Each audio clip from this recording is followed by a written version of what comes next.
Magandang gabi po, mga kabikay. Welcome po sa ating Barangay Kapre. Ako po muli, si Boy Kapre. At isa na naman pong kwento na mula sa tunay na pangyayari ang ating ibabahagi. Simulan natin. Taong 1996, sa rehiyon ng Northern Mindanao. Ako nga pala si Kaloy. Ilang dekada na rin ang nakalipas nang maranasan ko ang isang pangyayaring tila kahapon lamang nangyari. Ito'y patungkol sa kumpare ng aking tatay na si Mang Macario. Inaanak ni Mang Macario ang nakababata kong kapatid na si Roberto. 4 na taong gulang pa lamang ang kapatid ko nun. Ako naman ay isa ng binatilyo. Palaging nagiinuman sina tatay kasama si Mang Macario. Kadalasan ay sa bahay. Tuwing hapon ng linggo. Lambanog at kulafu ang kanilang parating iniinom. Magdamagan silang naglalaklak niyan. Wala namang problema sa mga unang 2 buwan ng kanilang pag-iinuman. Nagdadala pa nga ng mga pagkain si Mang Macario para sa amin. At minsan ay nag-aabot pa ng pera. At kapag nalalasing na, sa bahay na pinapatulog ni tatay ang kanyang kumpare. Nagkakilala sina tatay at Mang Macario sa simbahan. Taga-benta kasi ng bulaklak si tatay ron. At itong si Mang Macario, kanyang suki. Mula sa pagiging suki, hanggang sa maging magkaibigan. At naging itinuring ng pamilya. Sumasadya rin sa bahay si Mang Macario. At minsan ay siya pa ang humahalili sa responsibilidad ni tatay sa kapatid ko. May mga araw kasi na parehong wala kami ni tatay sa bahay. Nagtatrabaho kasi ako sa palengke. At si tatay ay araw-araw na nagtitinda sa simbahan. Naiiwan ang kapatid ko sa bahay na mag-isa. Pinapakain ko naman bago ako umalis. Tinitiyak kong makakabalik bago ulit ito gutumin. Dadatnan ko pa si Mang Macario na inaalagaan ng aking kapatid. Tumagal ang ganong pakikitungo ni Mang Macario sa aming pamilya na hindi naman nakitaan ng problema.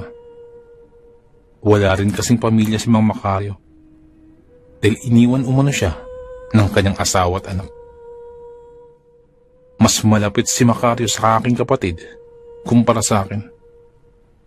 Alam niyo na, kapag bata, malapit talaga sa kahit sino nagpapakita ng kagaanan ng loob. Bumabati naman ako at nakikihalubilo kay Mang Macario, pero hindi sa lahat ng oras.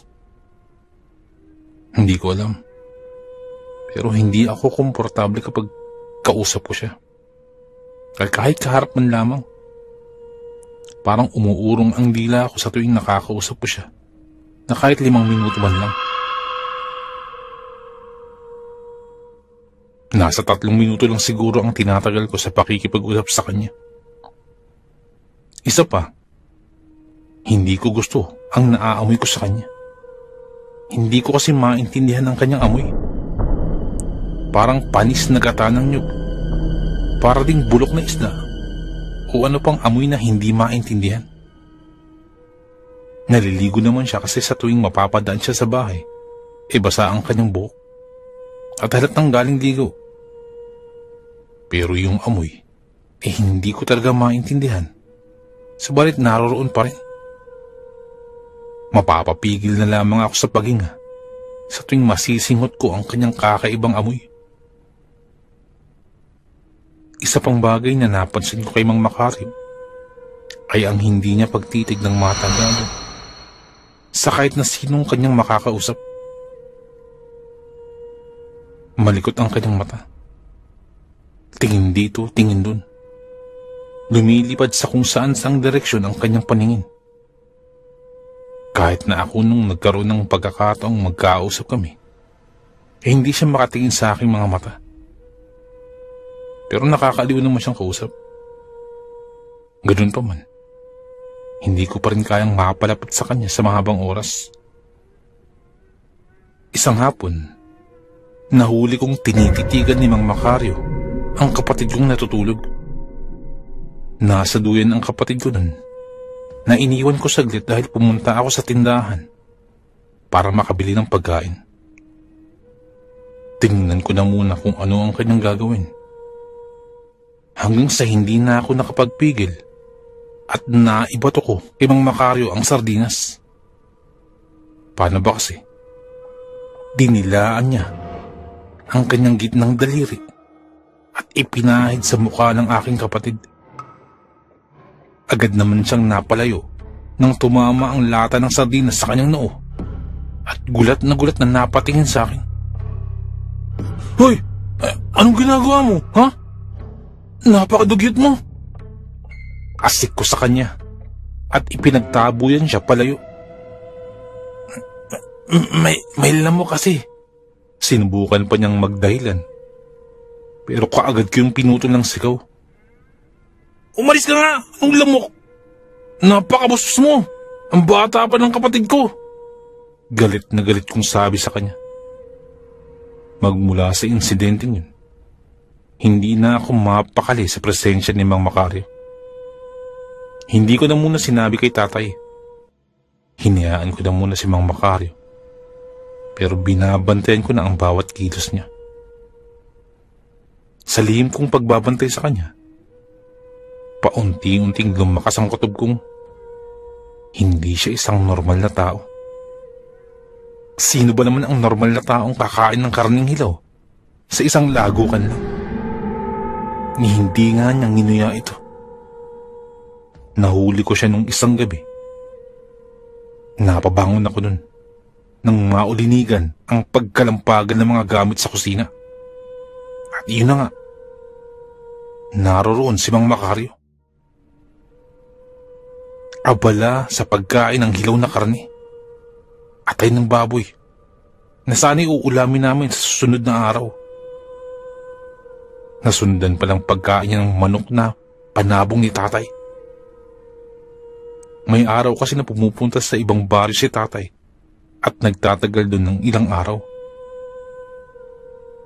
Kami lang ng kapatid ko at si Mang Macario ang naiiwan sa bahay. Naglalaro lang sa bakuran si Roberto.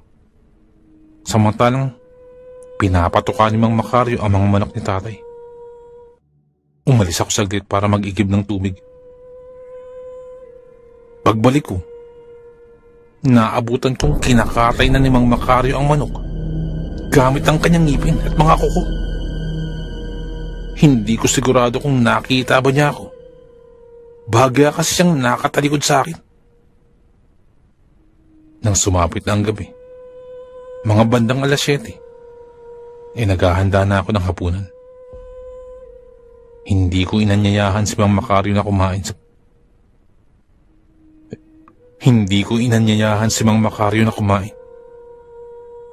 Sa puntong yun, nakakaramdam na ako ng takot. Inasikaso ko agad ang sarili at ang aking kapatid. Binala kong makisuyo sa kapitbahay na makitulog ng ilang gabi hanggang sa makabalik si tatay. Pagkatapos namin kumain, mabilisan kong iniligpit ang lahat-lahat at kinarga ang aking kapatid. Pero hindi kami makalabas dahil nakaharang si Mang Macario sa pintuan. Nakatindig siya ron at tila wala sa maayos na pag-iisip. Bilog na bilog ang kanyang mga mata at ang tatalim ng tingin. Naglalaway at panay ang paglunok. Napakatras ako habang hawak-hawak ng mahigpit si Roberto. Ngumisi naman si Mang Macario na napakatalim ng titig sa aking kapatid. Sinubukan kong dumaan sa pintuan, pero nakaharang siya. Kung kaya't sinubukan kong dumaan sa likuran, pero bago pa man ako makaabot nun, nauna na siya sa pagharang. Tila kidlat ito sa bilis ng pagkilos. Nahugot ko ang kutsilyo na nasulyapan sa dingding. At agad ko itong itinutok sa unan. Sa halip na matakot, humalakak pa si Mang Macario. At ilang sandali pa, paunti-unti nang nag-iiba ang kanyang anyo. Humaba at kumapal ang mga balahibo sa kamay at maging sa kanyang muka. Tumutulis at bahagyang tumaas ng kaunti ang mga ngipin. Ganon din ang kanyang mga kuko. Ang kanyang mga mata ay bahagya rin namumula. Sunod-sunod na tumutulo naman ang kanyang laway at humalo sa hangin ang napakalansang amoy na sa kanya galing. Nang maging ganap na siyang nakakatakot, hindi ko na napigilan ang pananalaystay ng sukdulang takot sa aking sistema. Ang kapatid ko naman ay napahigpit na ang kapit sa akin at hindi na rin tumapigilan sa pag-iyak. Sige, lumapit ka! Papatayin talaga kita! Sabi ko na bakas ang takot at nanginginig sa boses. Nag-iikutan kami sa loob ng bahay. Kapwa nakatingin sa isa't isa. At sa puntong yun, kung hindi ko lamang kasama ang kapatid ko, malamang doon pa lang, bumigay na ako. Bumibigat na rin ang mga pako. Nahirap na sa paggalaw. Dagdag tensyon pa ang walang humpay na pag-iyak ng kapatid ko. Damang-dama ko ng takot. Si Mang Macario naman ay hindi tinatantanan ng tingin ng kapatid ko. Itinuturo niya pa ang kapatid ko na ipinapahiwatig bang gusto niya itong sakmalin. Minabuti kong ituon ng kutsilyo sa kanya nang sa gayon ay makadepensa ako kung sakali mang sasalakay siya. Tumagal ng mahigit 10 minuto ang ganong sitwasyon namin. Tumatagaktak na rin ang butil-butil kong pawis. Mabuti na lamang at napadaan si Manang Juana na galing pa yata sa palengke dahil sa dami ng gulay na dala nito. Sa lakas ng pag-iyak ng kapatid ko at nasa tabing daan lang ang bahay namin, inapahinto si Manang Juana at inusisa ang nangyayari. Santísima Trinidad! Aswang! Aswang! Malakas na pagsigaw ni Manang Juana na may dinukot sa kanyang tagiliran at agad niyang ibinigwas kay Mang Macario. Gumana naman ang pangontrang yun. Maiitim na maliliit na mga bato na hindi ko alam kung anong tawag. Nawalan ng balanse si Mang Macario at natumba ng matamaan ang kanyang muka sa mga batong yun. Kinaladkad naman kami kaagad ni Manang Juana palabas at tinawag niya ang pansin ng aming mga kapitbahay. Buong lakas siyang sumaklolo dahil may kalayuan ang distansya ng mga bahay sa lugar namin. Hindi pa naman ganun kalalim ang gabi kung ka't gising pa ang mga kapitbahay namin na agad namang rumisponde. Pawang mga kalalakihan ang pumasok sa bahay at ang mga sumunod na nangyari ay ang pinagtulong-tulungan nilang mapatumba si Mang Macario. Hawak-hawak nila ito sa kanyang ulunan. Kamay, magkabilang paa, at kinakaladkad palabas ng bahay. Itinali nila agad si Mang Macario doon na mas itinodo pa ang pambubugbog sa kanya. Ang mga kababaihan naman sa lugar namin pinagtitipon-tipon ang kanilang mga pangontra. May mga naglabas ng asin, bawang at iba pang pangontra sa mga ganong klaseng nilalang. Wala kasi akong alam sa mga bagay ng mga pangontra kung kaya't hindi ko mapangalanan ang mga bagay na yun. Basta't ang alam ko, pangontra yun laban sa aswang. Hindi na sila nag-aksaya pa ng oras. Pinaliguan nila ng mga pangontra si Mang Macario at napahiyaw naman ito ng napahiyaw. Hindi rin tinigilan ang paghahampas kay Mang Macario hanggang paunti-unti siyang nanghihina hanggang sa tuloy na lamang itong nanigas. Dahil sa walang nakakalam sa pinanggalingan ni Mang Macario, sinunog nila ang bangkay nun at inilibing sa paanan ng bundok. Nang malaman ni tatay ang nangyari, hindi siya makapaniwala na ang taong minsan nang tumulong sa amin sa kahirapan, meron palang masamang binabalak.